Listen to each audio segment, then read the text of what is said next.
48 minutos, es momento de saludar a John Phillies, ex Marine de Estados Unidos, también fue embajador de Estados Unidos en Panamá, estuvo en los años 90 en la embajada de Estados Unidos aquí en Colombia, en plena época de Pablo Escobar y la guerra contra el narcotráfico, también es analista político. Gracias por estar con nosotros a esta hora en Recap Blue. ¿Cómo no? Buenas noches, ¿qué tal, Silvia? Buenas noches, señor Philly, 8:49.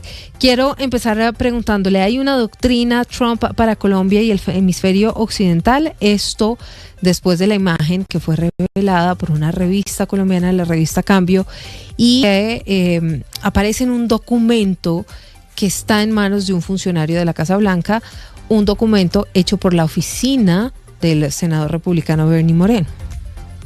Lo que todos tenemos que recordar es que estamos viviendo en un mundo de desinformación.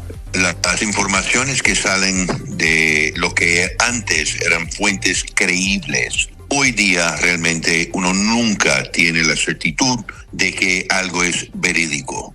Hay filtraciones, hay desinformación hecha a propósito.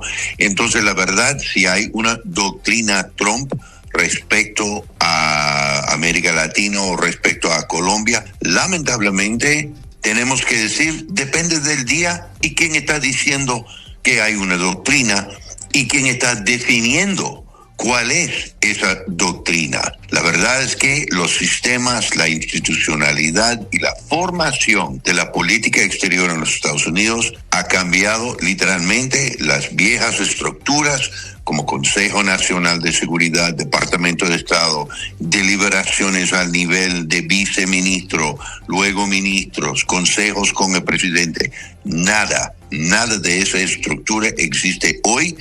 Hoy tenemos una constante improvisación por novatos y por varias voces, algunas que tienen autoridad, algunas que no, y en realidad la única persona que importa es Donald Trump, y por su imprevisibilidad nunca se sabe a ciencia cierta si lo que está saliendo de los Estados Unidos es de verdad o es mentira o es exageración.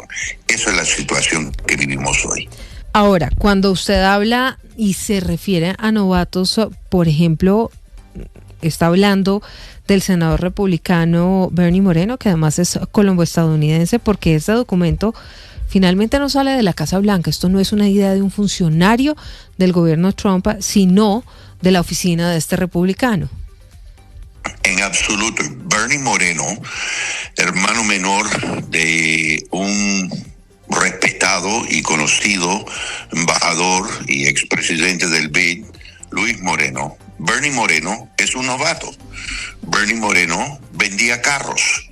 Bernie Moreno es colombiano, nadie nos lo niega, es migrante, un hecho de que lo más probable le gustaría olvidar.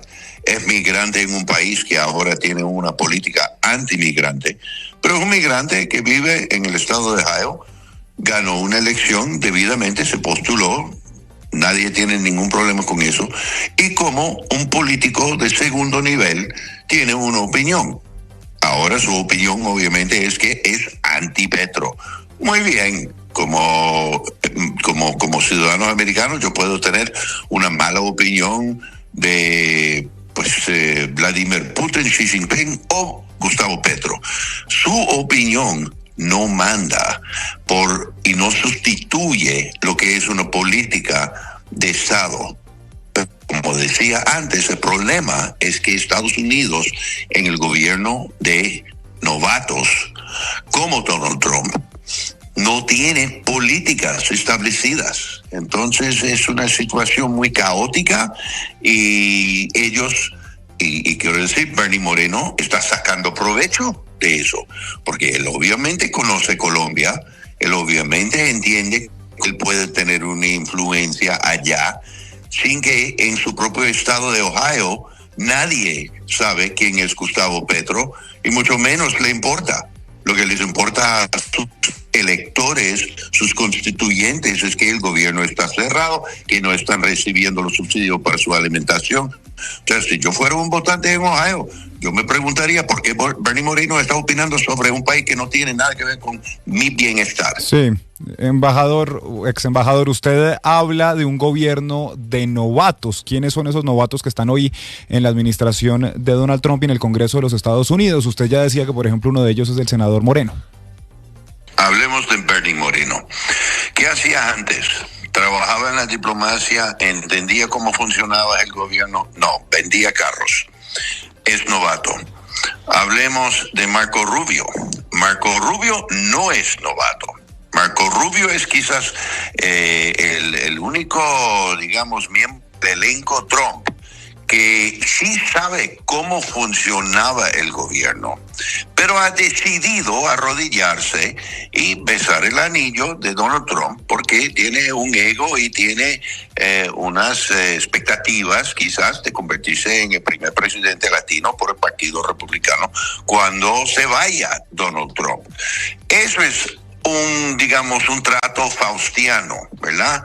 Todo el mundo reconoce que su discurso en el pasado a favor de los derechos humanos, a favor del Estado de Derecho. Hoy día Marco Rubio no pronuncia esas palabras. Entonces, lo de él es un caso distinto. Pero luego hablemos de otros que están en el elenco ahí. Mike Waltz, que está en la ONU. Este es el señor que hizo Signalgate. No sé si los radioescuchas van a reconocer eso, pero literalmente estaba coordinando operaciones militares por un chat de Signal y se filtró a un periodista que publicó todo aquí en Estados Unidos. Horrible, horrible ejemplo de un novato. Hablemos de quién está en el Departamento de Estado, por debajo de Marco Rubio. Normalmente los custodianes o los que tenían custodia de la política respecto a Colombia y a todos los países internacionales. El número 2 es un tipo que se llama Christopher Landau. Landau era el embajador de Trump en México. Luego ha sido abogado. Él sí por lo menos habla español, pero es otro como Marco Rubio que ha cambiado su nota toda una vida siendo un republicano conservador, tradicional, argumentando a favor de los estados de derecho y la importancia del derecho internacional humanitario, los derechos humanos, y hoy día está ya pues haciendo fiesta con esta idea de que Estados Unidos está matando gente extrajudicialmente en el Caribe, y él, Christopher Landau, no tiene ningún problema de eso. Es un novato y no se dan cuenta ese equipo, y eso es muy, muy lamentable. No se dan cuenta o no quieren darse cuenta de la consecuencia que va a haber en el futuro, porque estas acciones en el Caribe son ilegales bajo la ley doméstica en Estados Unidos y bajo la ley y el derecho internacional. Pero ¿qué tanto puede llegar a influir? ¿Qué tanto puede llegar a copiarle Donald Trump a Bernie Moreno? Porque si bien vemos esta llamada doctrina Trump, que sabemos es un documento que no sale de la Casa Blanca, sino que viene de la oficina del congresista, pues gran parte de esos puntos que estaban allí, que esto se da el 21 de octubre, han venido ocurriendo. Ahí, por ejemplo, decía designar y sancionar al presidente Gustavo Petro y su círculo cercano, finalmente fue incluido en esta lista OFAC. Designar y algunas organizaciones como terroristas, esto ya lo pidió el senador Moreno. ¿Realmente qué tanto puede llegar a copiarle el presidente Trump al senador? Yo creo que realmente eso es algo que se hizo para el valor shock, para literalmente mostrar una imagen. Sabemos cómo funcionan las redes y él lo hizo simplemente para hacer alarde del hecho de que él es opositor de Gustavo Petro. Muy bien, como digo, él puede tener esa opinión de Gustavo Petro como ciudadano americano y ciudadano colombiano, que es ciudadano de ambos países, obviamente, pero otra vez, repito, él puede poner Gustavo Petro en un traje de mujer, si él quisiera, y alegar que es un trans. ¿Tiene importancia? Yo diría que no. 8:58. Ahora, ¿a dónde puede llevar todo esto a las relaciones bilaterales entre Colombia y Estados Unidos? Porque ya el presidente Gustavo Petro hoy anuncia que suspende la inteligencia militar y el envío de comunicaciones a agencias de seguridad de Estados Unidos. El domingo por la noche anunciaba, entre otras cosas, una llamada a consultas al embajador García Peña, que ayer esa decisión se fue disolviendo poco a poco porque terminó más bien en una nota verbal del gobierno colombiano de Estados Unidos. Pero todo esto y un grupo de congresistas republicanos, algunos incluso de ellos con raíces colombianas, hablándole al oído al presidente Donald Trump y cercanos a la derecha colombiana, ¿a dónde va a llevar esto las relaciones históricamente que han tenido Colombia y Estados Unidos? Silvia, lo primero que hay que decir es que hay muchos sin rostros, muchos diplomáticos, muchos estadistas, hombres y mujeres de muy buena fe que han trabajado, policías, soldados, que han colaborado desde los 90 para realmente cambiar Colombia. Colombia en la época cuando yo por primera vez lo conocí, temprano en los 90, cuando Pablo Var todavía andaba por ahí suelto y desafiando el gobierno, etcétera, era otro país. Y por su propio mérito, y por mucha sangre, y por mucho esfuerzo, el pueblo colombiano, a través de sus políticos, de varios partidos, a través de varios presidentes, realmente logró algo muy especial, que era la estabilidad democrática de un pueblo. Hoy día, Estados Unidos ha abandonado esa amistad. Tipos como Bernie Moreno dicen que es porque tienen un presidente como Gustavo Petro. Gustavo Petro, y no quiero decir que estoy defendiendo a Gustavo Petro, en primer lugar, no soy ciudadano colombiano, no voto allá, entonces yo puedo, igual que él, tener una opinión. Mi opinión es que Gustavo Petro no es un líder muy responsable. La verdad es que mirando a Trump y a Gustavo Petro, es como tener dos pepitos en una clase que se están insultando. Y luego Bernie Moreno simplemente es como el hermano chiquito de Trump que quiere ser su mejor amigo y él le está gritando igual de sucio, estúpido. Ahora, siendo honestos, a las 9:01 p.m, señora Fili, el presidente Gustavo Petro, por lo menos en Colombia, no tiene ninguna investigación por narcotráfico.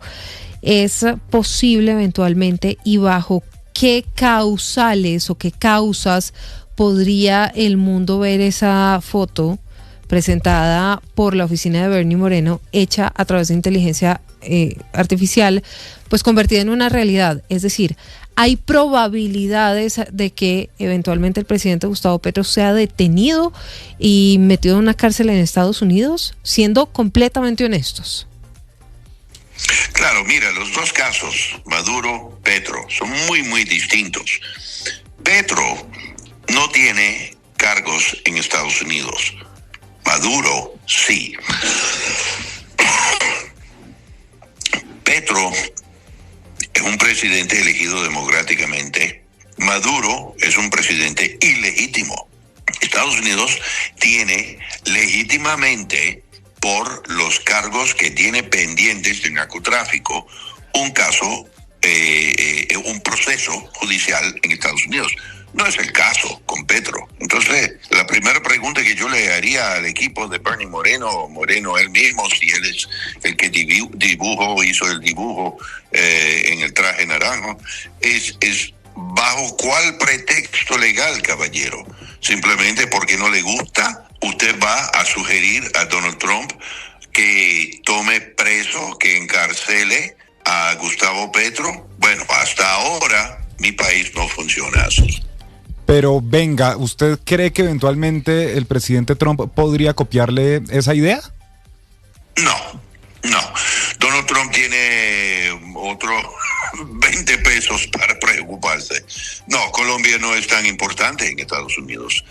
Colombia es un país muy importante en el contexto latinoamericano para gente como yo que estudia y conoce el país bien. Colombia es muy importante, pero en realidad en el contexto norteamericano, con el cierre de nuestro gobierno por 41 días, con caos en los aeropuertos, con una tasa de inflación que está creciendo, con la destrucción de muchas dependencias del gobierno.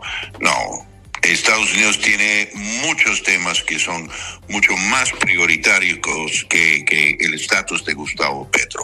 Gustavo Petro, francamente, en Estados Unidos no pinta. No tiene perfil, no es nadie en Estados Unidos, solo entre un grupo chiquito de analistas o diplomáticos como yo. Pero ayer hablábamos, por ejemplo, con Juan González, quien manejó toda la estrategia para el hemisferio occidental, y nos decía Juan González que él, que ha estado allí en la sala oval de la Casa Blanca, no hay ninguna foto, no hay ninguna información que salga de esa oficina oval sin la aprobación, que todo lo que se muestra allí, sea un documento, sea alguna información que sale, pues todo tiene alguna intención.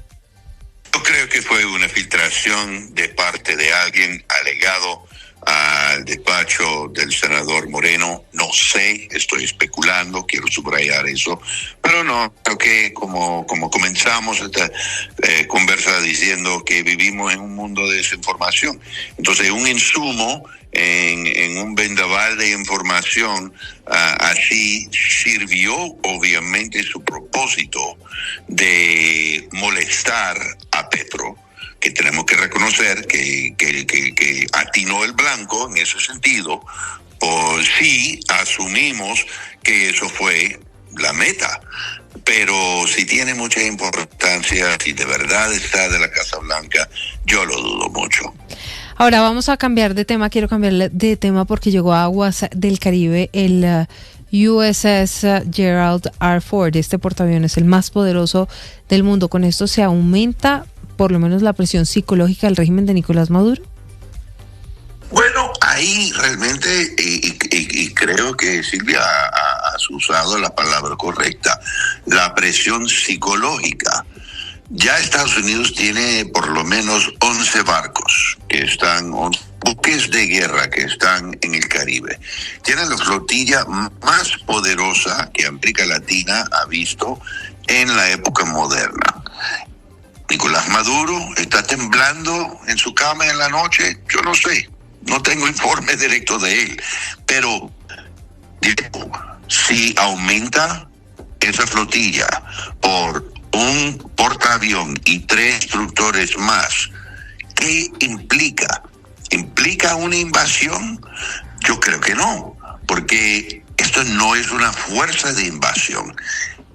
Sería una fuerza de invasión si tuvieron más infantes de la Marina y si Estados Unidos tuviera realmente la claridad de pensamiento para atacar.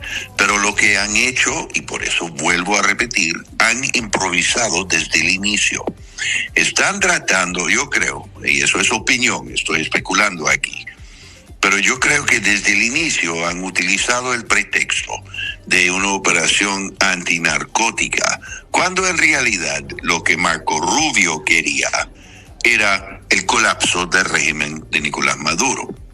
Igual que Petro, yo no defiendo Nicolás Maduro. Lo que me preocupa a mí es la forma y los medios y métodos que Estados Unidos está utilizando para llevar a cabo su diplomacia y sus políticas de Estado. Acordémonos que en el 1989 en Panamá, Estados Unidos invadió para hacer algo parecido, extirpar el cáncer de un líder que era narcotraficante, Manuel Noriega. ¿Qué pasó? El presidente del país hizo una cadena, anunció y presentó la información que tenía a mano y dijo al mundo: esto es lo que vamos a hacer, y fuimos allá. Es más, tuvieron ellos lo que se llama una autorización del uso de la fuerza militar, cosa que esta administración, este gobierno ha rechazado hacer. y no quieren ir al Congreso porque saben que si van al Congreso no van a autorizar el uso de la fuerza militar, porque los narcotraficantes, por más malévolos que sean, no son combatientes armados desde el exterior. Representan grupos de delincuencia organizada, son malévolos, son malos, todos sabemos. No es cuestión de apapacharlos, pero es cuestión de que si el gobierno del país todavía más poderoso del mundo, con lo que es indudablemente la fuerza militar más poderosa del mundo, si vamos a emplear esos efectivos, esos marineros, infantes de marina, pilotos, etcétera, bajo el Estado de Derecho, o si vamos a actuar como literalmente una fuerza ilegítima, simplemente porque hay algunos en el gobierno de Donald Trump, como Marco Rubio, a quien le gustaría ver, sí, Nicolás, desaparecer desde la faz de la tierra. Pero el régimen de Maduro en Venezuela desplegó a cerca de 200,000 militares, o eso es lo que dicen ellos, para enfrentar lo que ellos consideran como esta amenaza de los Estados Unidos, y esto se junta a esta llegada ya al área de responsabilidad del Comando Sur de los Estados Unidos, de este portaaviones que es el más grande, el más avanzado de la flota estadounidense. No está toda esta parte del continente, esta parte del hemisferio occidental, casi que sentados en lo que podríamos decir es un polvorín que algo en cualquier momento podría estallar. Yo creo que, mira, el polvorín realmente no está en América Latina, está en Washington. Por los efectos devastadores de unos ataques, tenemos que ser muy precisos militarmente hablando. Los ataques militares en el Caribe hasta ahora han matado aproximadamente 70 personas. Si eran narcotraficantes o no, tenemos que tomar la palabra de Donald Trump y del gobierno americano.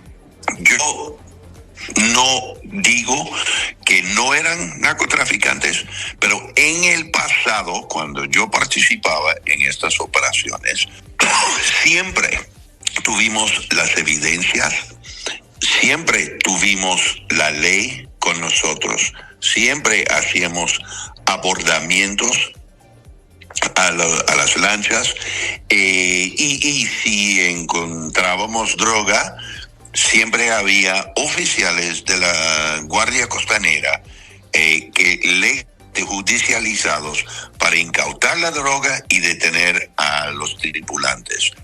Esto es como un país como Estados Unidos puede luchar colaborando con Colombia, colaborando con los países del Caribe para detener el flujo. Ok, hoy día Marco Rubio dice, eso no funcionó. Eso no funcionó, la droga seguía llegando.